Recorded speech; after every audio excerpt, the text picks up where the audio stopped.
Let's go ahead and get started, everybody. I just wanted to say hi and welcome. I hope everybody's having a great day today. It is Wednesday. It kind of feels like Monday, but that's all right. I'm I'm Jamie from the Know team, and we are back for another In the Know webinar. These webinars we started, I was telling Jonathan, back in August, and basically we just hope to help e-commerce brands learn best practices and explore new strategies and concepts. There's always a couple things I like to go over before we jump in. If you haven't had a chance to watch our previous webinars, they are up on our YouTube channel. We have a playlist there. Just look for In the Know, and you can check them out there. Also, if you do think of any questions during Jonathan's presentation today, you can send those in using the Q&A box. But if you do have any questions regarding your Know account, or if you're looking to sign up for an account, you can always reach out to us at hello@knowcommerce.com. We're always happy to help. So with that, for today's speaker, we do have Jonathan Jamil. Jonathan is the founder and head of customer experience at Springboard, and that company does specialize in customer service for CPG and DTC brands. So today he's here to chat with us about some best practices to improve your customer experience. So Jonathan, Awesome. Thank you for being here. I'm going to go ahead and pass it No over. problem. Thank you. Well, thank you, Jamie and Jeremiah, obviously, for giving me this opportunity to speak. And thank you to everybody that's tuning in right now, or anybody that ends up watching the episode after this is all done.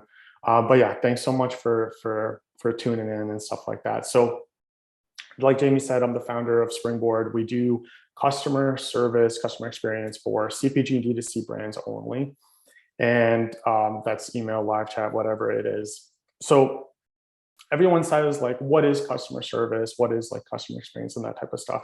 So customer service to me is essentially the opportunity to provide somebody with a response that clarifies a question that they might have in their head, turning somebody's negative experience into a good one, or somebody that had a good experience and turning it into an even greater one. So sorry, let me just start sharing my screen. So if you're a CPG startup, a good thing that I recommend doing is setting the expectations from day one. And that is per se you saying to yourself, okay, this is the type of tone that I'm going to present to all the people that interact with us, whether it's on social media, email, live chat. And starting a business plan, it might seem like a great idea, but I can tell you that nothing ever goes as planned. But you're allowed to set those expectations from day one, a response time, that type of stuff. It's all up to you and the volume that you experience day to day. But I highly, highly recommend you do this because it also helps with like hiring, making sure that the people that you do eventually bring on that are going to represent your brand fit the certain pillars that you set. So you're going to look at this chart and you're going to say to yourself, you know what, this is like the most simplest thing I've ever seen. And yeah, it's true. But the issue is a lot of brands that we see or we come across, even just ourselves, like in our personal lives, they're not doing these things. So one thing I always say is have a quick response. Now, again, that always goes back to your brand, your inbox. If you have an inbox like Amazon, you're not going to get back to the person in the same day. But if you have anywhere between 10, 20, 30 emails a day, getting back to the person within the same business hours is a great idea. Obviously, if you have more than that, it's going to take you a lot longer. If you are a one-person show, it's going to take you even longer because you're wearing many of the hats, and a lot of the brands that we service, it's people that are 1, 2, 3 in the team, and they're just doing everything in the business. But quick responses is obviously the best thing that you could do. Informative and direct answers. Like what I mean by that is like, not just sending person a canned response that kind of covers like an entire basis. It's more about if someone's asking about a specific item, a product, a part, whatever it is, and tailoring that response to that specific thing. We're seeing brands make this mistake over and over where they're just sending an automated response that it kind of helps the person on the other end, but it doesn't per se solve the fog that they might have in their head. But so being direct and to that end person is so crucial. Proper guidance. I don't know what type of brand you own, but A lot of the times people are going to come in and they're going to say, hey, do you guys recommend a certain, like if you're a cosmetic brand, a certain color of lipstick, whatever it is, a certain size? These people are looking to you to help them make that decision. So providing proper guidance in your response is not only can close that sale for that person, but if you provide like great CX in that response, they will go back, they'll tell their friends, their family, they might come back as a shopper. And as you guys probably all know, it's not necessarily about the first purchase that someone makes, it's about recurring orders. And that's, to me, that's what can scale your business. Always greet the person and address them by name. You might look at that and be like, well, duh, like that's literally the most obvious thing. But again, we've interacted with brands that are just not doing this. It's just, hey, hello, hi there. And I personally do this in my own life, where I go to Tim Hortons or Starbucks or a coffee shop or Home Depot or Target, whatever it is. I look at the person's name and then I ask them the question like, hey, John, do you know where I can find X, Y, Z? Because it makes them feel more human. And I think that is a great feeling to have if you're someone that's inquiring with a brand.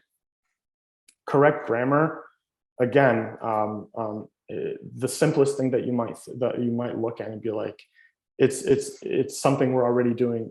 Not a lot of brands are doing this. There's a lot of poor structure in sentence. There's poor explanations. There's people are making simple mistakes like there and there and stuff like that. So honestly, if you feel like your grammar needs work or the way you structure certain sentences, I'd probably recommend downloading an app like Grammarly, which I personally have.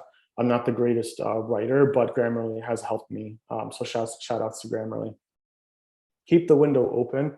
Now, what I mean by that is it's just a phrase that I use at Springboard. And what I mean by that is it's literally a gesture. It's that last line in your email. It's just like, hey, can we help you with anything else? Do you have another question? Was my response more, can it get any more clear? Do you need more guidance on something specific? And just allowing that person to have the opportunity to ask something else, to say like, hey, no, that response wasn't too clear for me. Can you keep going?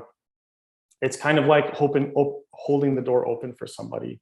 It's that gesture that's just saying, hey, we might have helped you, we might have not helped you, but is there anything else that we can do for you that would make the answer clearer, or just if you have another problem that you might be experiencing.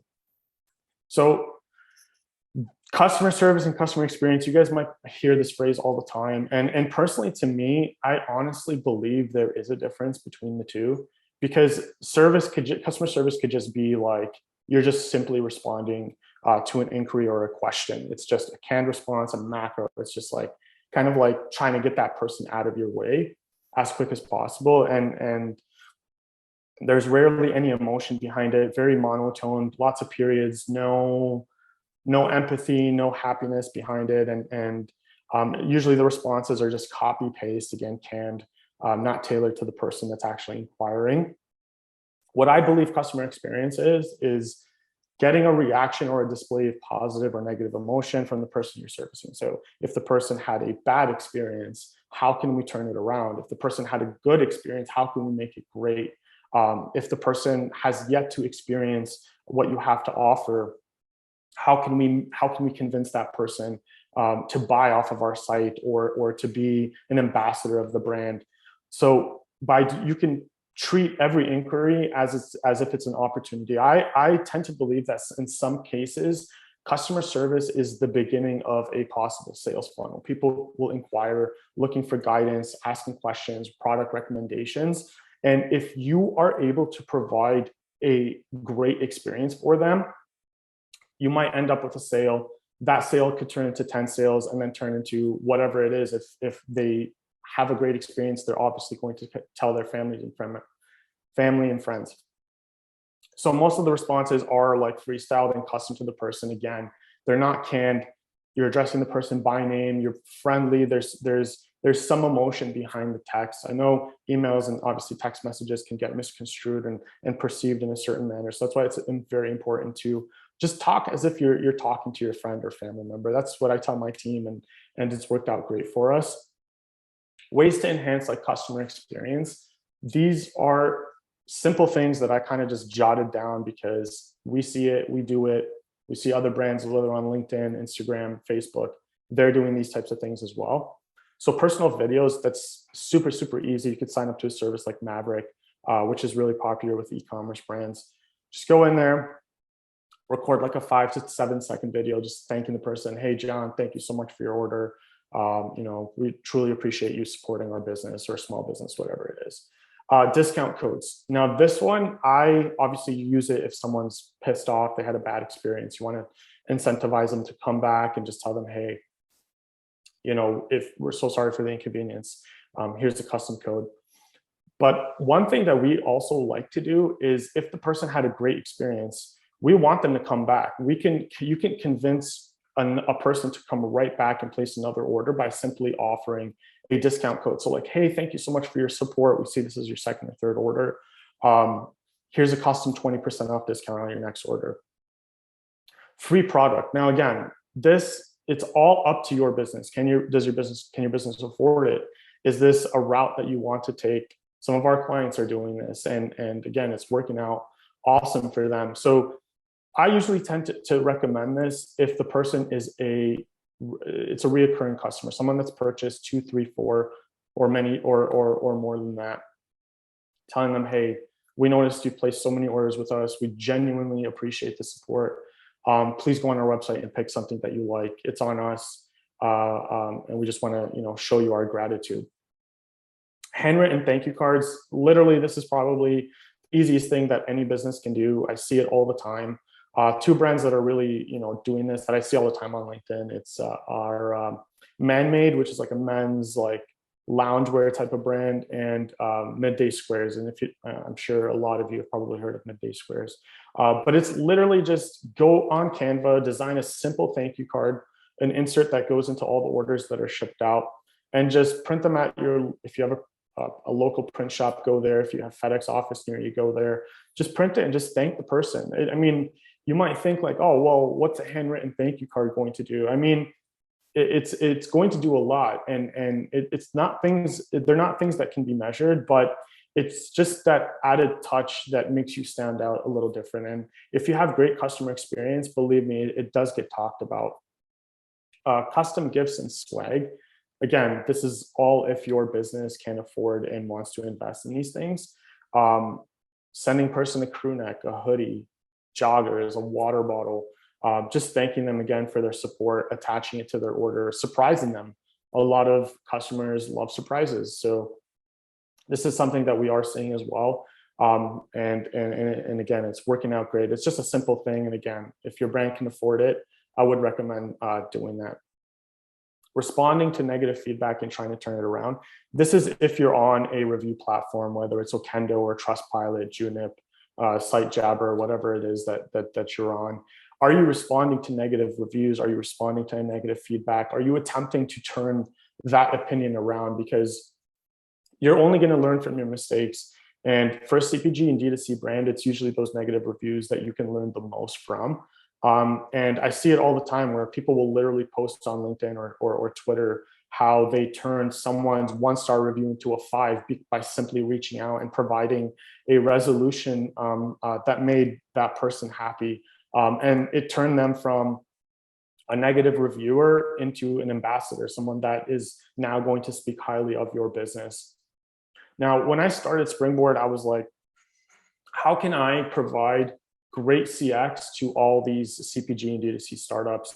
So what I literally did was I put up like what are they, like a board, like a mood board type of thing. And I just put 3 brands, and they were Chewy, Allbirds, and Zappos. Those are 3 brands to me that are like the epitome of great customer experience. Chewy obviously being notorious for sending hand-drawn pictures of dogs and flowers if your dog has passed away. They're just, the customer service is just excellent. They make it so easy for their customers to do whatever it is that they're looking to do. Allbirds, that's a personal one. I own multiple pairs, so does my wife. And I've never had a bad interaction with Allbirds. So they were just a brand that we wanted to emulate. Funny enough, there was a post on LinkedIn yesterday, and this guy talked about how Allbirds gave him a full refund, and they took back shoes that had been chewed up by his dog, and it gave him the ability to buy again. So they're just a personal one. Oh, sorry. It's just a personal brand that we love. The other one is Zappos. Obviously, if you know anything about customer service or customer experience, you know Zappos is like the epitome. They're the peak of what every brand dreams of being in terms of like that customer service, customer experience side. So these are 3 brands that I look up to. I recommend that you do it as well, and just kind of say, how do they do things? How can I replicate them? Because you can't be them, but you can copy them. So how do I do that? You can literally shop with them, go through the process from A to Z. So that's what I did. I went to Allbirds and I bought something. Then I sent in a ticket, I sent in a request. How quick did they respond to me? What was the response like? And just kind of emulate that. Were they more friendly? Were they monotone? Was it a canned response? Was it custom to me? And just say like, okay, this is what they're doing. We love this brand. This is how we're going to do it as well. Send in customer service requests. This is like so simple. It's literally so easy. Just go in there. Do you ship to Kansas? Do you ship to Montana? Just a simple question like that. And then again, analyzing how they respond, how quickly did they respond to you? What type of response did they provide? Was it valuable? Was it knowledgeable? Was it direct, or was it just more of like broad and monotone like we discussed in the previous slide? Reading reviews. This is obviously a big one because you have the ability to learn from their mistakes. Go on Trustpilot, Okendo, Junip, whatever it is that your competitor, that you're a brand that you look up to, whatever they're using, look at the reviews. Are there negative ones? Yes. Did they reach out to that person? Did they try to make it right? If so, how did they talk to the person in that review? And did the person then leave a follow-up review to talk about the solution that they provided? So that's a big one. And then the other one would be like read social media comments.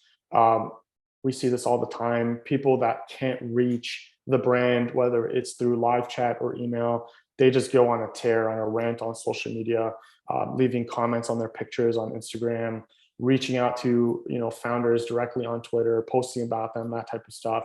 So having that, it's freely open, having the ability to just go there and do that and learn from their mistakes. It's so valuable to a brand, especially a startup, because you will then not make that mistake because you're seeing that your competitor made it, and you will find a way to correct it so that you don't have to go through the hole that they went through. So this is a topic that obviously means a lot to me because Springboard is an outsourced customer service agency.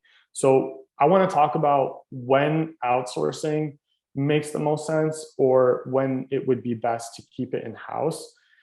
For me, outsourcing was, first of all, the BPO space has been around forever. You might call Verizon, you might call Spectrum, someone's head office, and you might think that you're speaking to somebody from that head office, but really they've shipped you off to a BPO agency. That call center service has been around for the longest time.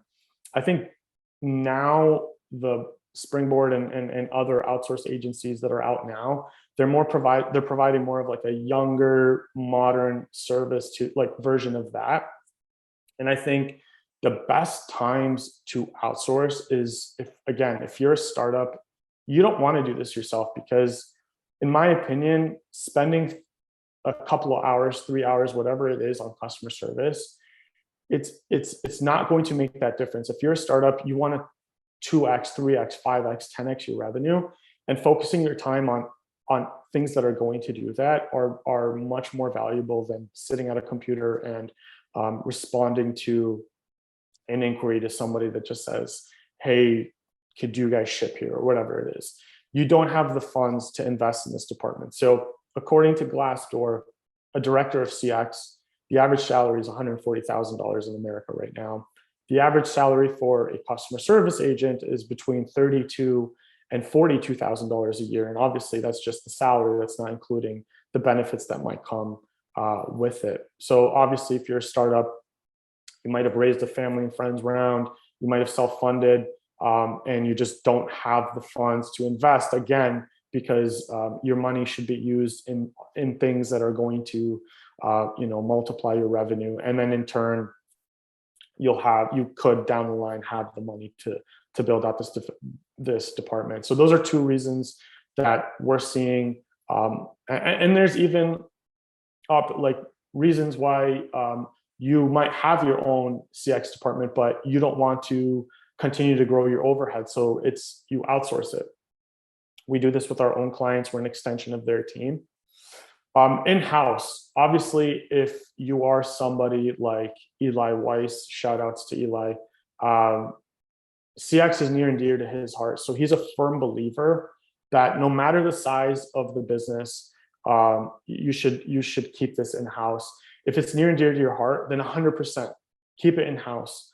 Do it yourself, or bring on somebody that you can trust that is going to do it the way that you expect. Again, like in the first point, setting that expectation, setting the pillars, being able to hand it off to somebody that's going to follow those. If the money is available, again, if you're a startup, funds are very limited. And if you have the revenue or the money to basically build out this necessary team, then I honestly would suggest doing it, because it just helps with keeping running a tight ship. Everybody's on the same page. Everybody understands what's going on in the back end and the front end, and nobody's kind of like left out the dark. You personally have the time. If your sales are growing naturally, you have a marketing company that's bringing in revenue, and you're just kind of like chilling, lounging at home, and you have the time to actually do these things, then that is probably another scenario where I would recommend keeping it in-house. I honestly just kind of put together like a simple tech stack of sites that you might use that could actually help with your customer service or customer experience. So obviously Gorgeous. Some of you might be on Zendesk or Groove HQ, Intercom, Customer, Reamaze, whatever it is that you're using. 92% of our clients are using Gorgeous. So in my opinion, it's the best platform to be on. I highly, highly recommend you use it. No Commerce, obviously, just a great way to get feedback for people that are shopping on your website. Maverick is that video tool that I mentioned, which allows you to send just custom videos to people that are shopping and supporting your business. Grammarly, obviously, for sentence structure and for using the correct wording in your sentence. And Okendo to just kind of collect reviews and just kind of go off that. And that's pretty much it. Thanks, Jonathan. We did have a question come in, so I was going to ask you that. Let's see. I'll bring it up here. Perfect. Sorry, I clicked it. I thought I. Oh no, I was going to wait for the Q&A session, so you're all good. All right, is segment? Okay, perfect. No worries. Yeah, no, you're all good. Is segmenting customers in order to appreciate them worthwhile? Say customers who have spent X amount or have been subscribed for X amount of consecutive months. Absolutely, because those people, they're your brand ambassadors. They keep coming. They obviously have told their friends and their family members. I honestly like to segment them between people that have bought 1 to 2 times and people that have purchased 3 or more times, because most likely if someone has bought 3 times off your website, 4 or 5 times, they're going to keep coming back. So these are the people, these are the ones that are your daily supporters. And those are the type of people that you should provide top quality CX. And that's where, again, coming in with the, gifting them, giving them free product, that type of stuff, because again, they've already had a good experience with you, which is why they're still buying. But taking that experience from good to great, there's always an opportunity to do that. And I firmly believe breaking your customer base down to how many people have ordered once, how many people have ordered twice, or more than that, I think that's a great way to do it for sure. Perfect. Thank you. All right. With that, you guys, we're going to wrap it up. So I just wanted to once again, thanks everybody for being here. Thank you so much, Jonathan. No problem. Creating the replay link so you guys can check that out. And other than that, I hope everybody has a great day. Thanks for tuning in. Thanks, Jamie. Thanks, everybody. Thanks.